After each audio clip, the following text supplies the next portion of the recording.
Hi, my name's Ilma and welcome to my channel. I've been posting Christian blogs 12 straight years every day.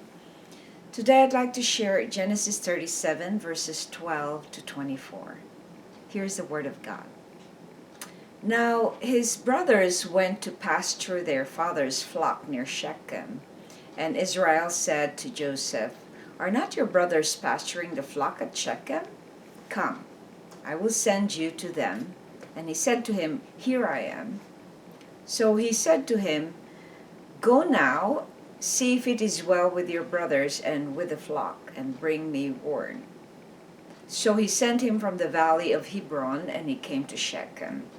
And a man found him wandering in the fields, and the man asked him, "What are you seeking?"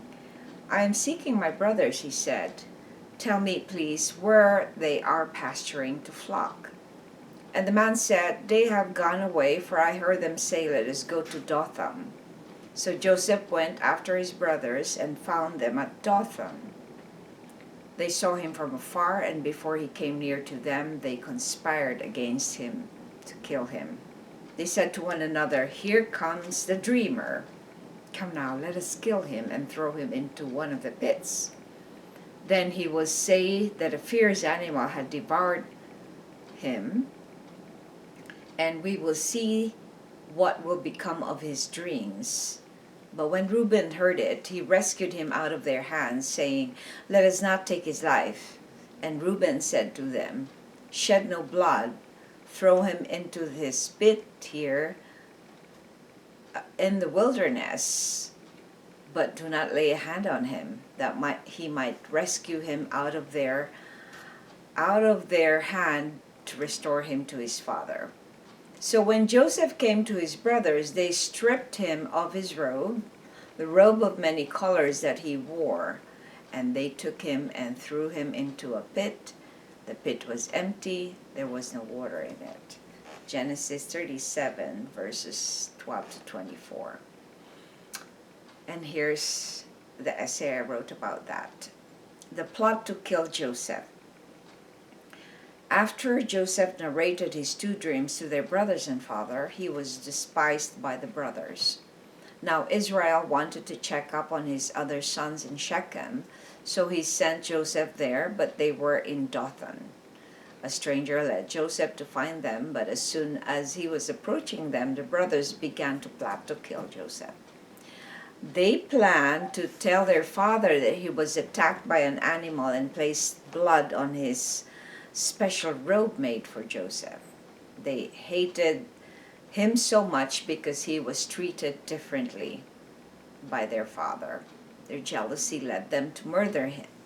This was what happens when envy takes over people and when there is unequal treatment of others.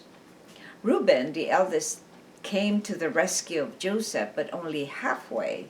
He was still okay to put him in an empty pit and be sold as a slave. You'd think that he was truly going to save him, but he also thought of sending him away as a slave to whoever buys him. Reflection: why did Reuben only halfway save Joseph? I think one of the reasons is that he also probably had a bit of an envy with Joseph because he was the favorite, even though Reuben would have been the firstborn. But at the same time, if he truly had that in his heart that he would come back to pick up his brother after they throw him down in the pit. But I think it's also in God's plan that Reuben did it halfway so that will lead Joseph to be sold to the Egyptians, and that will lead to the prophecy about Joseph being there to save them when the famine came years later. So, but also, it also shows that Reuben didn't have authority over his other brothers, and he was a people pleaser in a way because they wanted to please him. But there's also a part of him that probably wanted to get rid of Joseph because of his envy and jealousy of him as well, because he was treated much better than the father by treats them all. So this is so interesting how envy and jealousy could lead us to do more damage to other people. So keep watch on whenever you feel envious or jealous of something, because you're opening the door for the enemy to do more damage to you.